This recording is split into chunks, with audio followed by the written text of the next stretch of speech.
Hello, hi everyone. Welcome to my new video.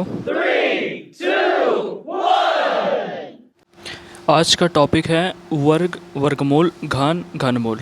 वर्ग को English में स्क्वायर कहते हैं, वर्गमूल को स्क्वायर रूट, घन को क्यूब कहते हैं और घनमूल को क्यूब रूट कहते हैं।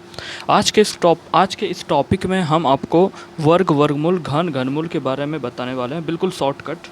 आपको मात्र 2 से 3 मिनट टाइम देना है। जैसे पहला क्वेश्चन है, अब हम डायरेक्ट क्वेश्चन से ही आपको हम बता देंगे पूरा कंसेप्ट। 4 का वर्ग निकालना है, वर्गमूल निकालना है और घन निकालना है। तो 4 का अगर वर्ग बोलेगा निकालना है तो हम क्या कर देंगे, 4 का स्क्वायर कर देंगे। 4 का वर्ग बोलेगा निकालना है तो हम क्या करेंगे, 4 का स्क्वायर। वर्ग जैसे बोलेगा तो जो भी संख्या का हमको वर्ग निकालने के कहेगा तो हम उसको 2 बार मल्टीपल कर देंगे। तो 4 का स्क्वायर हो गया 4 × 4 16 हो गया, आंसर हो गया।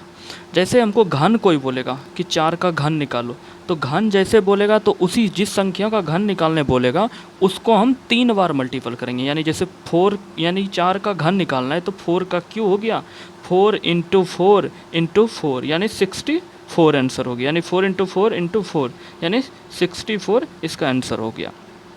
अब जैसे 4 का वर्गमूल बोलेगा, 4 का वर्गमूल में क्या होता है कि इसमें से हम जैसे 4 का वर्गमूल निकालना है तो हम इसमें से दो में से एक को सिलेक्ट करते हैं। जैसे 4 का सबसे पहले हम नॉर्मली अभाज्य गुणनखंड निकाल लेते हैं। तो 4 का अभाज्य गुणनखंड होता है 2 × 2। अब अंदर में स्क्वायर रूट के अंदर में जो 2 × 2 है उसमें 2 है, तो उसमें क्या करना है, 2 में से एक को सिलेक्ट करना है, तो वो उसका वर्गमूल कहलाएगा। अब बात करते हैं घनमूल का। 27 जैसे 27 का घनमूल निकालना है तो आपको देख सकता है 27 का घनमूल को हम लिखते कैसे हैं, स्क्वायर रूट ऑफ 27 उसके बाद उसमें 3 लिखते हैं, ठीक है। अब बराबर जैसे 27 का हमको सबसे पहले अभाज्य गुणनखंड निकालना है। तो अभाज्य गुणनखंड क्या होगा, 3 × 3 × 3।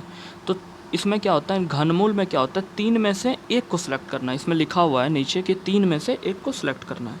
तो जैसे 3 × 3 × 3 यानी 3 गो 3 है मल्टीपल में, तो 3 में से एक को बाहर निकाल लेना है। तो एक बाहर निकाले तो 3 हमारा आंसर हो गया। अब हम फिर से एक बार रिवीजन करते हैं। अगर आपको कभी भी वर्ग निकालने को कहेगा, कोई भी कहेगा कि वर्ग निकालो, तो आप क्या करोगे, उसी संख्या को सेम संख्या को 2 बार मल्टीपल कर देना। जैसे 4 का वर्ग तो 4 को 2 बार गुना करना, यानी 4 × 4। अगर 4 का घन बोलेगा निकालने तो क्या करना है कि 4 का क्यू हो जाएगा, मतलब 4 को 3 बार मल्टीपल करना है सेम नंबर से। यानी 4 का घन निकालने बोलेगा तो 4 × 4 × 4 कर देना है, तो वो उसका घन हो जाएगा। अगर हमको 4 का वर्गमूल निकालना है तो 4 का वर्गमूल में हम क्या करेंगे, जैसे 4 लिखा रहेगा तो 4 का सबसे पहले अभाज्य गुणनखंड निकालेंगे। तो 4 का अभाज्य गुणनखंड हो गया 2 × 2। अब 2 × 2 अभाज्य गुणनखंड हो गया, तो उसमें से क्या करना है, अंदर में स्क्वायर रूट के अंदर में जो है उस 2 में से एक को सिलेक्ट कर लेना है। अब बात करते हैं मतलब 27 का घनमूल अगर निकालना है तो घनमूल में क्या करना है कि जैसे 27 का सबसे पहले अभाज्य गुणनखंड निकाल लेना है। तो अभाज्य गुणनखंड निकाल लेना है, जैसे 3 × 3 × 3 हो जाएगा। तो जैसे ही घनमूल अगर हमको कोई निकालने कहेगा तो क्यूब रूट के अंदर जो लिखा है 3 × 3, तो उसमें से 3 में से एक को बाहर निकालना है। यानी उसमें लिखा है 3 में से एक को सिलेक्ट करना है। तो आप इससे जो है आराम से वर्ग, घन, वर्गमूल और घनमूल आराम से सीख सकते हैं, क्योंकि बहुत आसान है ये, ठीक है। वर्ग को 2 बार सेम संख्या से मल्टीपल कर देना है और घन को 3 बार मल्टीपल करना है सेम नंबर से।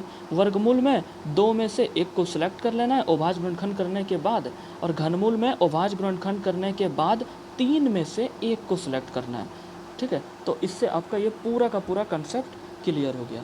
Thank you guys. आप क्वेश्चन प्रैक्टिस कर लेना तो ये आपको आसान लगेगा। बाकी हम भाग विधि लाएंगे वर्गमूल निकालने का बाद में।